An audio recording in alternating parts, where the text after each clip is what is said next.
sleepers, but they seemed indifferent to this. They had simply pulled the peaks of their caps over their eyes and were snoring away with their noses in the air and their mouths open. Beasts and men together formed a group of creatures that seemed utterly depressed and worn out. I could never have believed it possible to sleep under such conditions, with the guns booming unceasingly in all directions. I went up the nearest ridge and thence got a glimpse of a corner of the battle.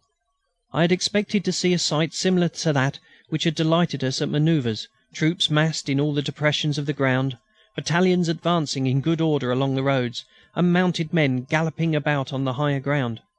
But there was nothing of the sort.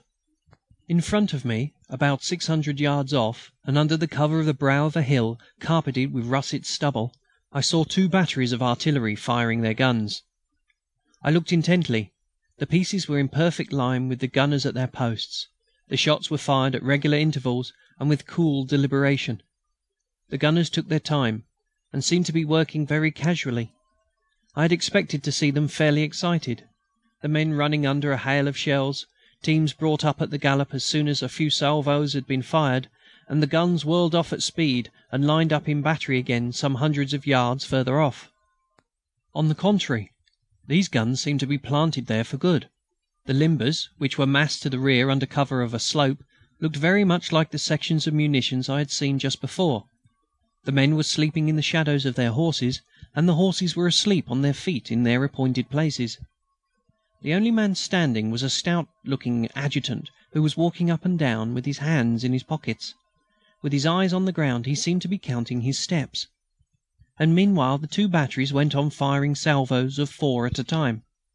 When one was finished there was a pause of 2 or 3 minutes, and then the other battery took it up. But Wattrelot interrupted my reverie. "Look over there, sir, Sabard." I looked in the direction he was pointing out, and now I no longer felt the uneasy feeling that had come over me at the sight of what was going on here. Above a height that overtopped the hill on which I was, about 1,500 yards away, the German shells were bursting incessantly. We could distinctly hear the sharp sound of the explosions. In the clear blue of the sky they made little white puffs which vanished gradually and were replaced by others. Their gunners could not have been firing with the same coolness as ours, for the white puffs increased in number. The noise they were making on the spot must have been deafening. From where I was we heard the explosions following one upon another without intermission. But what was most thrilling was to watch one of our own batteries in action under this avalanche of projectiles. The slope on which it was placed was in shadow still. Against this blue-grey background short flames could be seen flashing for a second at the muzzles of the guns, and the 4 reports reached us almost at the same moment. The gunners could be seen just as calm under fire as others here. The German shells that tried to scatter death among them burst too high. They were trying to annihilate this battery, which was no doubt causing terrible ravages among their men. But the broken fragments fell wide, and our gunners worked their pieces gallantly. This was something that more than made up for my touch of disappointment at first. My hope revived, and I started off at a trot straight in front of me, getting past the ridge under the cover of which the pair of batteries were plying their guns. No sooner had I gained the further slope than I understood that what I had seen hitherto was only the background of the battle. From this spot a violent rifle fire was heard in every direction. In the meadows there were a large number of infantry sections crouching behind every available bit of cover. On the opposite slope long lines of skirmishers were deployed, and dotted about everywhere above their heads rose puffs of smoke, white, black and yellow, the German shells bursting. The noise of them was incessant, and the spot where we were seemed to me very quiet, in spite of the firing of the two batteries close behind us.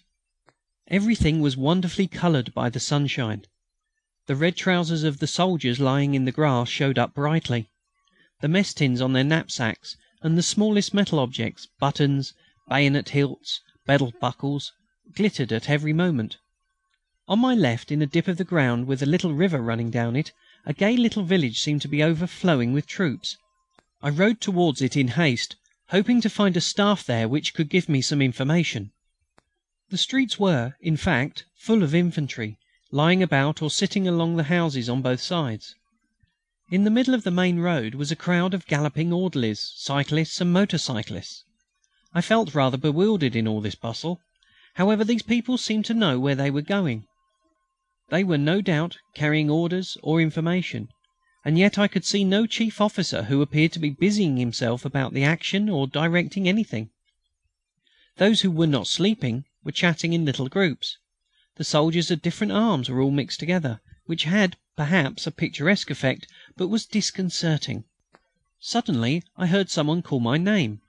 I turned round and hesitated a moment before I recognised in an artillery captain with a red beard a former friend who had been a lieutenant in the horse battery at Luneville. Yes, it was he. I recognised him by his grey eyes, his hooked nose and his ringing voice. "Eh, mon cher, what are you doing here? You look fresh and fit. What are you looking for? You seem to be at sea." I explained my position to him, and asked him to tell me what had happened. "Oh, that would take too long. Your fellows were at Charleroi with us. They had some experiences. But hang it if I know what they were doing with us. We beat them yesterday, my friend. Our men and our guns did wonders. And now there's talk of our retreating further south. I don't understand it all. Ah, we have seen some hot work, and you will be making a rough beginning. Looking for your regiment, are you? I haven't seen it yet to day. But you will see that staff right over there behind those stacks. Yes, where the shells are bursting. That's General T. He can help you, only, you see, he's not exactly in clover.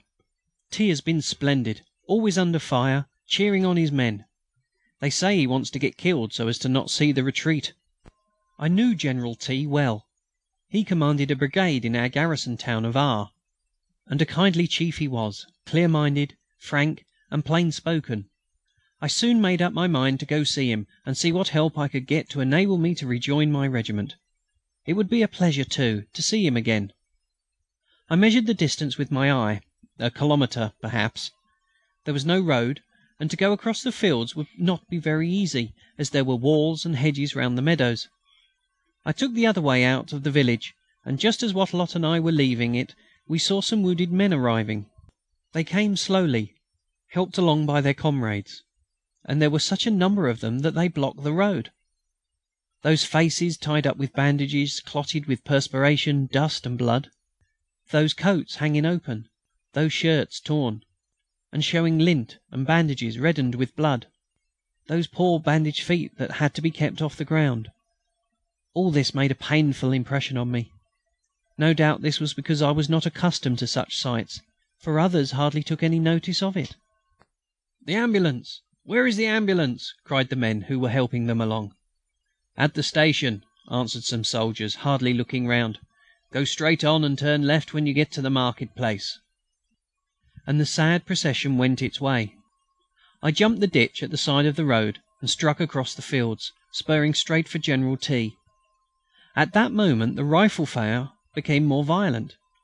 Some forward movement was certainly beginning, for the infantry sections that were lying in cover at the bottom of the valley began to climb up the slope of the ridge on which I was galloping.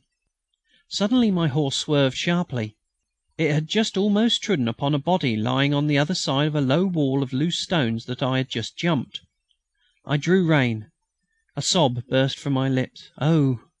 I did not expect to see that so suddenly. A score of corpses lay scattered on that sloping stubble field. They were Zouaves, and they seemed almost to have been placed there deliberately, for the bodies were lying at about an equal distance from one another. They must have fallen there the day before during an attack, and night had come before it was possible to bury them. The rifles were still by their side, with the bayonets fixed. The one nearest to us was lying with his face to the ground, and was still grasping his weapon. He was a handsome fellow, thin and dark.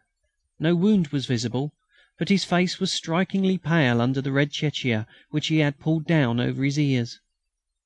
I looked at Wattrelot. The good fellow's eyes were filled with tears. "Come," thought I, "we must not give way like this. Wattrelot, my friend, we shall see plenty more. You know they were brave fellows who have been killed doing their duty. We must not pity them." Wattrelot did not answer. I galloped off again towards the big rick by which stood General T.'s staff. I had already forgotten what I had seen, and my attention was fixed upon that small group of men standing motionless near the top of the ridge. German shells kept bursting over them from time to time. We were now